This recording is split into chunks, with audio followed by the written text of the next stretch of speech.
So, Stranger Things is finally over, and the reaction has been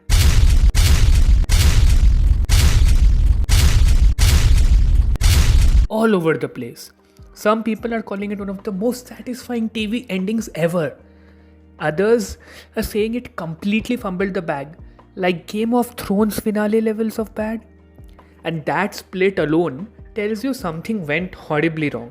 Because usually, when an ending works, people might debate details, but they are not this divided. So, what actually happened here? What did the final season do that caused such a sharp reaction? Welcome everyone, this is the Milestoner, and today I will be looking back at the final season of Stranger Things and talking about why it was such a massive failure.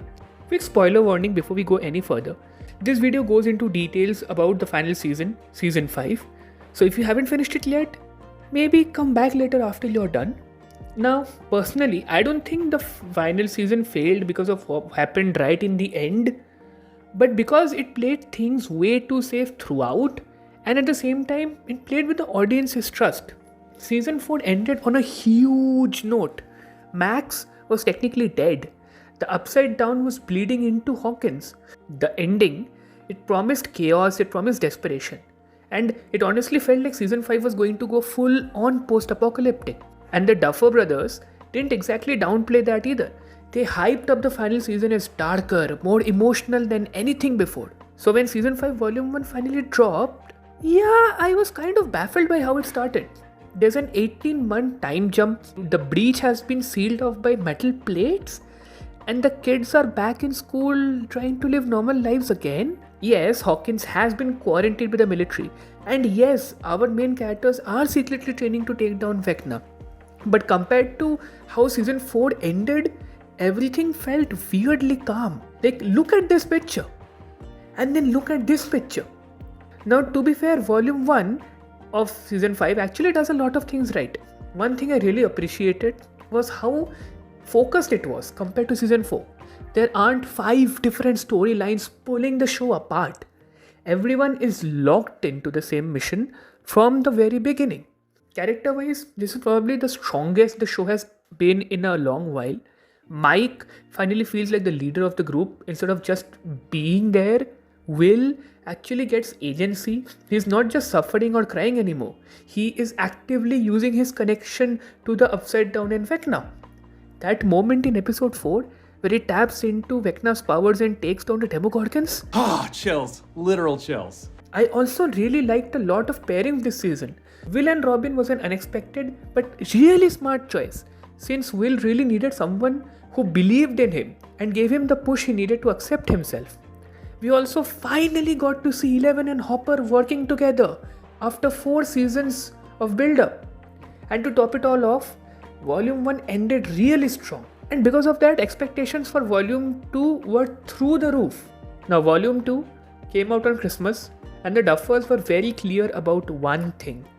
This was supposed to be emotional. And people immediately started theorizing that characters might die. Because let's be honest, Stranger Things has always had a problem with too many characters, all of whom have heavy plot armor. And unfortunately, Volume 2 just doubled down on that problem. Now the biggest issue in this volume is urgency, or rather the complete lack of it.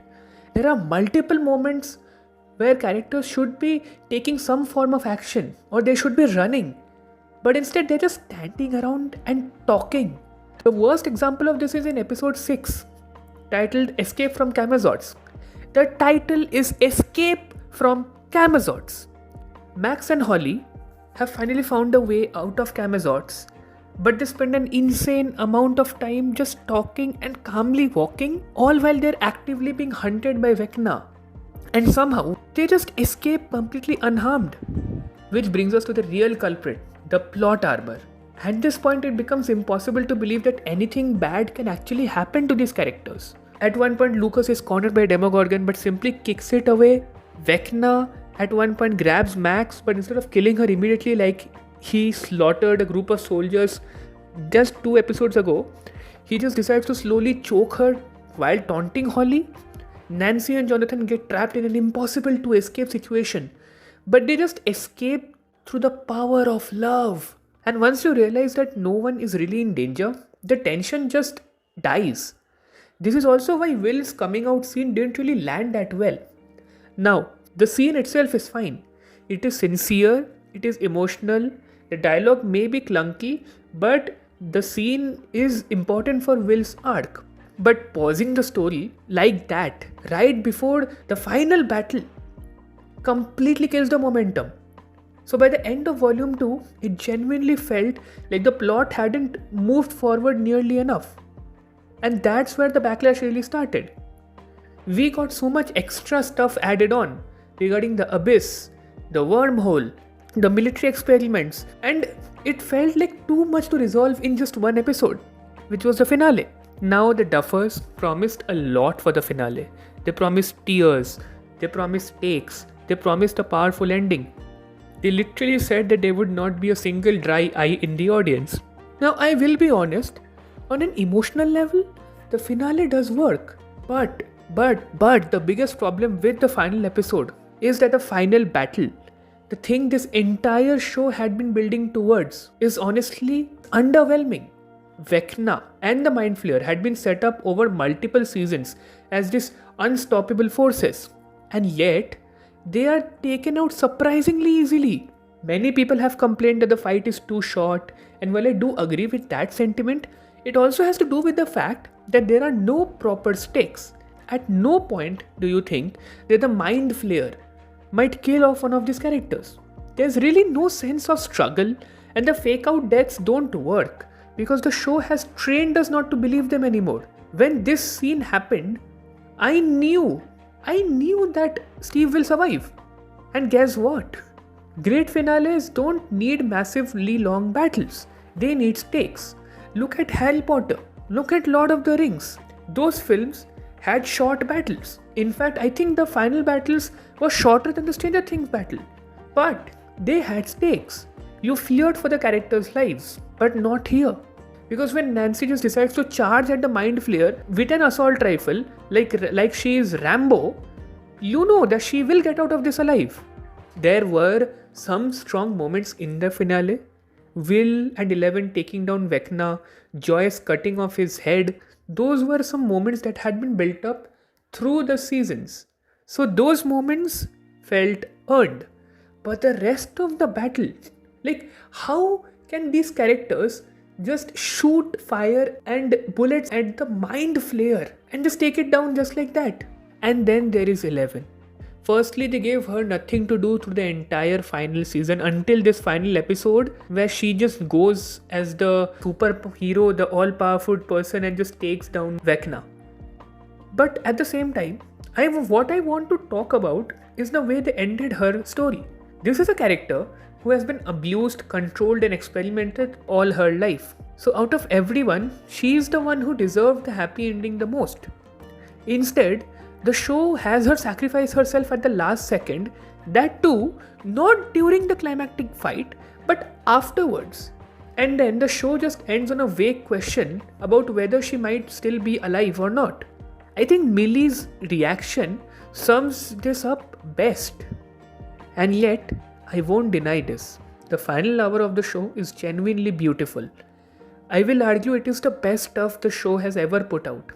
Everyone gets endings that feel right for them. And the final D&D game, it mirrors the very first episode. It brings the story full circle. That last shot of Mike seeing the new generation starting their own campaign as he closes the door behind him is honestly perfect. It captures the essence of Stranger Things. But the rest of the episode and the season, it fell hard. If I had to change a couple of things about the season, I would first and foremost remove the military completely. They added nothing to the story and they ended up taking time and scenes away from the characters we're actually invested in. What a waste of Linda Hamilton. Sarah Connor really deserved better. Imagine starting off season 5 in a ravaged Hawkins where the characters are having to escape from and fight demogorgons and other creatures because the Upside Down is bleeding into Hawkins. It would have completely lived up to the ending of season 4. I would have also liked one or two side characters to die. Maybe not the main cast, but side characters. Enough to make the threat feel real. say Karen or Ted or maybe both dying in the Wheeler house attack or Vicky dying during the hospital scene would have raised the stakes immensely, and it would have given our main characters more stakes in the final fight. Also, I would have made Vecna the final boss instead of bringing back the Mind Flayer again. Dive more into Henry's backstory, make him a genuine threat, and please, for God's sake, add more monsters in the Upside Down and the Abyss. Where are the Demogorgons, Demobats, and Demodogs? Eddie and Bob died fighting these creatures in the previous seasons, but they're nowhere to be seen in the final battle. There are a lot of ways this season could have been improved. The Duffers just chose the safe option to end things. For some people that worked, for others, me included, it was a huge letdown. But at least it didn't sink down to Game of Thrones or How I Met Your Mother levels of disaster. At least we can still look back at Stranger Things and appreciate the journey that these characters went on. And I guess that was the intention of the Duffers all along. Not the spectacle or the stakes or the big story, but the characters. Well, those were my thoughts on the final season. Do tell me down in the comments how you felt about this final season of Stranger Things. And if you liked this video, do like, share and subscribe, and keep a watch out for more videos like this.